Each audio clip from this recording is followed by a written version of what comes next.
गौशाला पर दिया हुआ अखिलेश यादव का बयान उनके लिए अब रास्ते का कांटा बन गया है। गौशाला से अखिलेश को दरअसल दुर्गंध आती है। इस बयान ने अखिलेश पर सवालों के तीर छोड़ दिए। संत समाज और गौभक्तों में अखिलेश के इस बयान को लेकर आक्रोश है। हर सनातनी अखिलेश के इस बयान से अब आग बबूला है, तो वहीं बीजेपी इस बयान को गौमाता के साथ साथ यादवों का भी अपमान बता रही है। सवाल यही कि क्या अखिलेश की राजनीति मजबूरी इतनी बड़ी है कि वो गौमाता का अपमान करने से भी अब पीछे नहीं हट रहे हैं। रिपोर्ट आपको दिखाएंगे।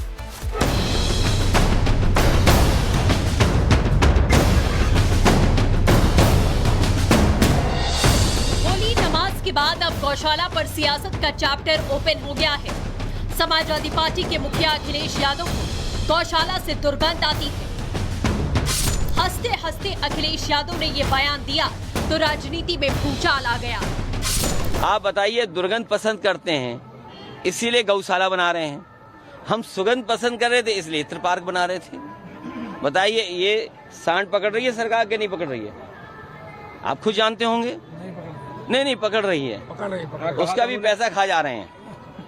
तो इसलिए हम लोग सुगंध पसंद करने वाले लोग हैं, इसलिए परफ्यूम पार्क बना रहे हैं। ये दुर्गंध वाले लोग हैं। बोलने से पहले अखिलेश यादव जरा कुछ तो सोचते। क्या राजनीति के चक्कर में अपना इतिहास पुराण सब कुछ भूल गए हैं अखिलेश? खैर, बीजेपी अब बबुआ को उनका इतिहास, भूगोल सब कुछ याद दिला रही है। बीजेपी कह रही है कि जिनके लिए सत्ता का सिंहासन ही सर्वस्व हो, वो गौ, गंगा और गीता की महिमा पर सवाल उठाएंगे ही। अखिलेश यादव जैसे लोग वोट के खातिर कुछ भी कर सकते हैं। जरूरत पड़े तो नमाज तो पढ़ना शुरू ही कर दिया है।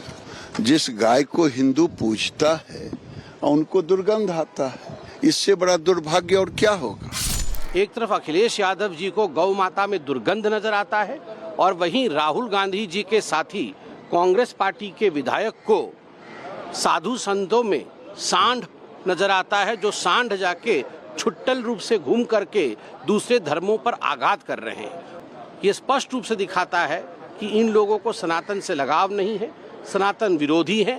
नहीं, उनके बयान का ये मकसद नहीं था। गौशालाओं की स्थिति आप देखिए, वहाँ क्या स्थिति है।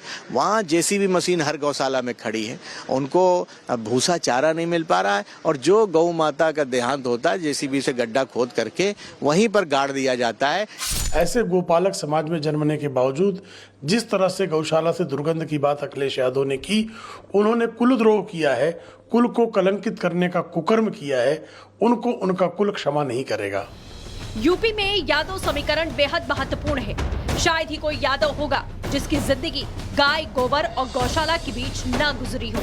मुस्लिमों के साथ यादव यानी MY समीकरण साधकर ही खुद अखिलेश भी CM की कुर्सी तक पहुंचे हैं।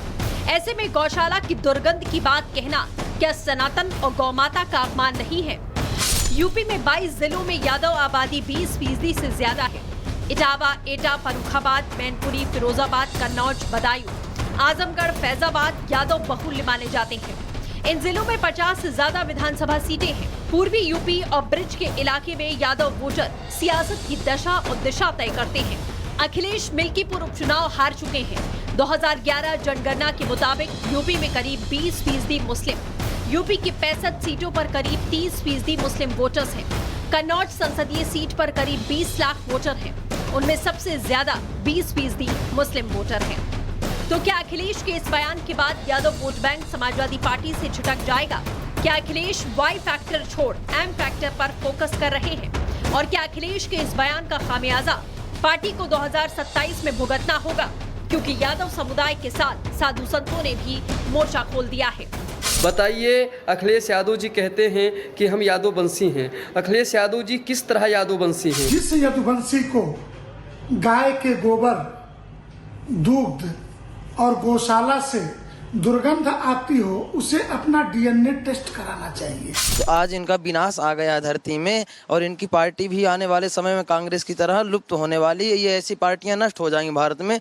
उन्हें ये समझना चाहिए। गौशाला पर दिया हुआ अखिलेश यादव का बयान उनके लिए अब रास्ते का कांटा बन गया है। गौशाला से अखिलेश को दरअसल दुर्गंध आती है। इस बयान ने अखिलेश पर सवालों के तीर छोड़ दिए। संत समाज और गौभक्तों में अखिलेश के इस बयान को लेकर आक्रोश है।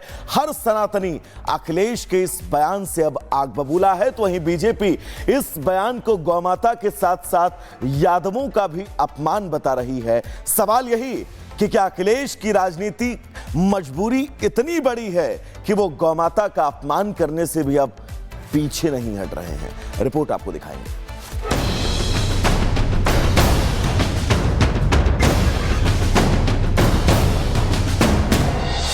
होली नमाज के बाद अब गौशाला पर सियासत का चैप्टर ओपन हो गया है। समाजवादी पार्टी के मुखिया अखिलेश यादव को गौशाला से दुर्गंध आती है। हंसते हंसते अखिलेश यादव ने ये बयान दिया तो राजनीति में भूचाल आ गया। आप बताइए, दुर्गंध पसंद करते हैं इसीलिए गौशाला बना रहे हैं। हम सुगंध पसंद कर रहे थे इसलिए इत्र पार्क बना रहे थे। बताइए, ये सांड पकड़ रही है सरकार के नहीं पकड़ रही है? आप खुद जानते होंगे। नहीं पकड़ रही है, उसका भी पैसा खा जा रहे हैं। तो इसलिए हम लोग सुगंध पसंद करने वाले लोग हैं, इसलिए परफ्यूम पार्क बना रहे हैं। ये दुर्गंध वाले लोग हैं।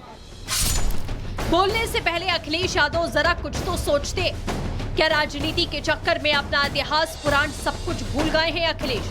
खैर, बीजेपी अब बबुआ को उनका इतिहास, भूगोल सब कुछ याद दिला रही है।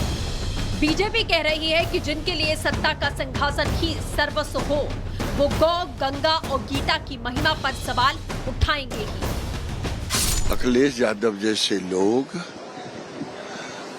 वोट के खातिर कुछ भी कर सकते हैं। जरूरत पड़े तो नमाज तो पढ़ना शुरू ही कर दिया है। जिस गाय को हिंदू पूजता है उनको दुर्गंध आता है। इससे बड़ा दुर्भाग्य और क्या होगा।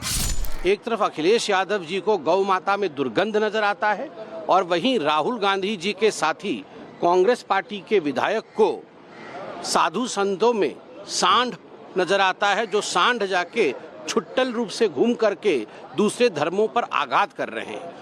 ये स्पष्ट रूप से दिखाता है कि इन लोगों को सनातन से लगाव नहीं है, सनातन विरोधी है। नहीं, उनके बयान का ये मकसद नहीं था। गौशालाओं की स्थिति आप देखिए, वहाँ क्या स्थिति है।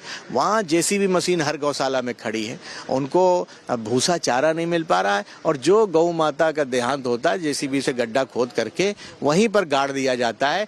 ऐसे गोपालक समाज में जन्मने के बावजूद जिस तरह से गौशाला से दुर्गंध की बात अखिलेश यादव ने की, उन्होंने कुलद्रोह किया है, कुल को कलंकित करने का कुकर्म किया है, उनको उनका कुल क्षमा नहीं करेगा। यूपी में यादव समीकरण बेहद महत्वपूर्ण है। शायद ही कोई यादव होगा जिसकी जिंदगी गाय, गोबर और गौशाला के बीच न गुजरी हो। मुस्लिमों के साथ यादव यानी MY समीकरण साधकर ही खुद अखिलेश भी CM की कुर्सी तक पहुंचे हैं। ऐसे में गौशाला की दुर्गंध की बात कहना क्या सनातन और गौमाता का अपमान नहीं है?